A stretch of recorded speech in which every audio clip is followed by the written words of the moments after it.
It may not be the same industry. It may not be the same environment, but you've got to really think about how you're uniquely positioned. You know, did you come from retail and technology and international? Find the international retailer that sells technology, or find the technology retailer that is trying to go internationally. You know, things like that where you would be a really interesting fit. But I think most people in life, they take a very backseat approach to their job search. They wait for a call to come in. They wait for a recruiter to call them to say, hey, I have an interesting opportunity. And then they get all excited about that. And it's so reactive. They never step back. You know, they wait 30 years and finally they say, boy, I've never really done anything I wanted to do. I've just done things that have come my way. And you know, quit taking a back seat to life and start being strategic and proactive about what you really want to do, and make your life what you want it to be instead of what you think might be available today. Can you talk about some of the mistakes job seekers make today? What are some of the more unbelievable or just really mistakes that job seekers make in today's times? Well, there's so many. I don't know that we have enough time to name them all, but there's probably a few quick ones. One of the biggest mistakes I think they make is when they call someone, they assume that they're going to reach someone's voicemail. And if the person answers the phone, they just freeze up automatically. Right. You know, when you call someone, there's only two things that are going to happen when you answer the phone, when the phone rings on someone's line. Either they're going to answer it or they're not going to. Right. And you need to be prepared for both.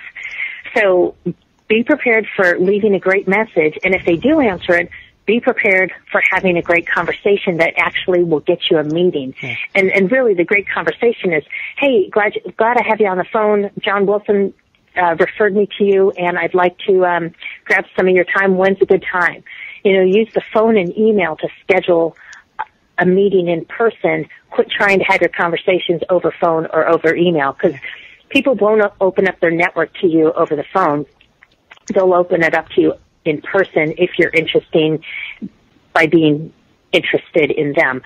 What's the best time to reach somebody? Do you have any tips on that? Yeah, I think Thursday and Friday afternoon between 3 p.m. and 7 p.m. are the best times. You know, Fridays before a holiday weekend are fantastic times to reach an executive, because usually the whole gatekeeper and support structure is gone, and they actually have some time to do some work. So I try and my strategy. I take this call email approach. I call them when I believe they won't be there. So it might be at like 9 o'clock at night or 6 a.m. in the morning. And I leave a message, and I had all this on the blog, and it's in the book as well, the exact script that I would use. But I say, you know, this is Molly Wendell. I got referred to you by John Wilson, and I was really looking forward to grabbing a few minutes of your time. John said, if there's anyone who knows about the retail industry, it is you, and I just can't wait to meet you. I tell you, you know, here's my number. Give me a call when you have an opportunity, and then I hang up. Right. I say the number twice and I hang up. And then I'm certain that they're not going to call me back. But the next time I call, they at least already know who I am. And I say virtually the same thing. Hopefully they'll pick up the phone on the second time. But if they don't, I'll leave another message.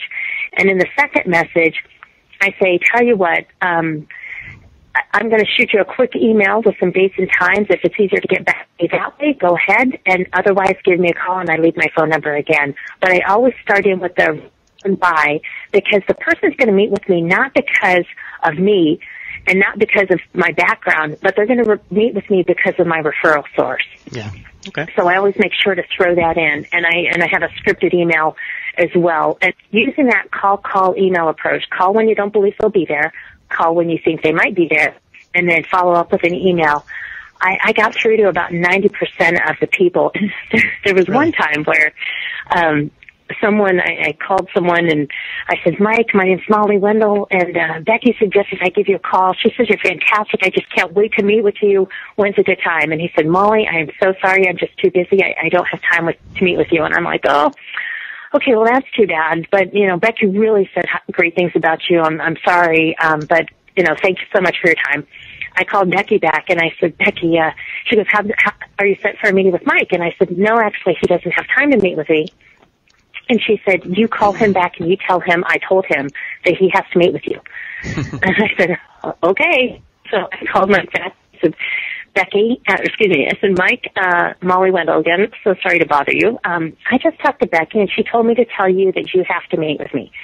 And he said, okay, how about Tuesday?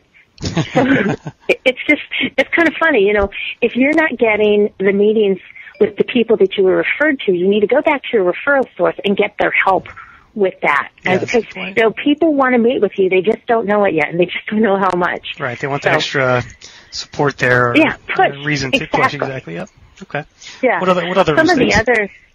Some other mistakes. Some things, you know, in the resume, cover letters that start with "Dear Sir." Yeah. You know, you're just kind of going, what do you live in the medieval times? You know, there's women in the workforce now. I don't know if you noticed. Personalize but just, you know, personalize it, but don't use Mr. or Mrs. as well, because, you know, the only time to use Mr. or Mrs. is two times, when you're not yet out of college, the first time, and secondly, when you're meeting your parents' friends.